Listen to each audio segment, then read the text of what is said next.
keep thinking back to what happened this past Saturday, and to tell you the truth, it's a little bit blurry, it's a little bit fuzzy. You see, I don't remember much from that night, but luckily, there's YouTube, there's videos out there of showing what happened to me, and ever since then I've been watching the video over and over and over again, seeing Christian York bash my skull with a chair 10 times.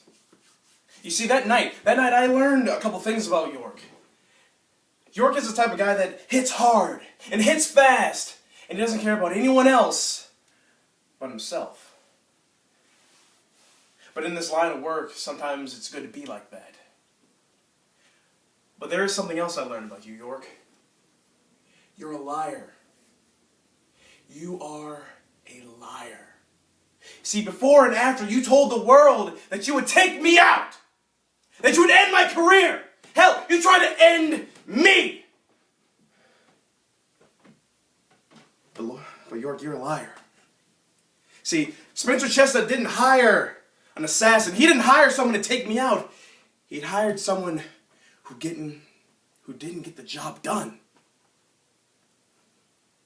And York, if you want to take me out, York, you better aim straight and shoot with everything you have, because if you don't, if you miss me, if you just graze me,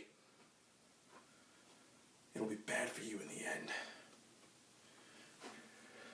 You started a war, York, and I know war is just another word in your vocabulary. You've been in great wars with many great people. But let me ask you something, York. What happens? What happens when you go to war with someone who has nothing to lose and all to gain? See, a guy like you, York, beating a guy like me, that's just another day in the office for you, isn't it? But if I beat you, if I win this war, what is that going to do to you mentally? What are you going to start thinking after that, York? Maybe Christian York isn't as great as he says he is. Maybe Christian York needs to just hang up the boots. Maybe Christian York just can't hang with us anymore. What are you going to do then, York? You've made this personal. You've made this very, very personal. See, taking me out is one thing. When you add my family into this mix, that's a whole different ballgame, York.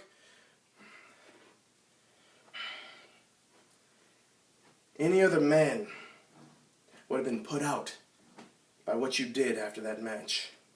Any other man's career would have been over. But I'm not just any other man, York. I'm the baddest man alive. And when we meet again, and trust me, we will meet again, you're going to find out then that Tjay Sykes is bad. Real.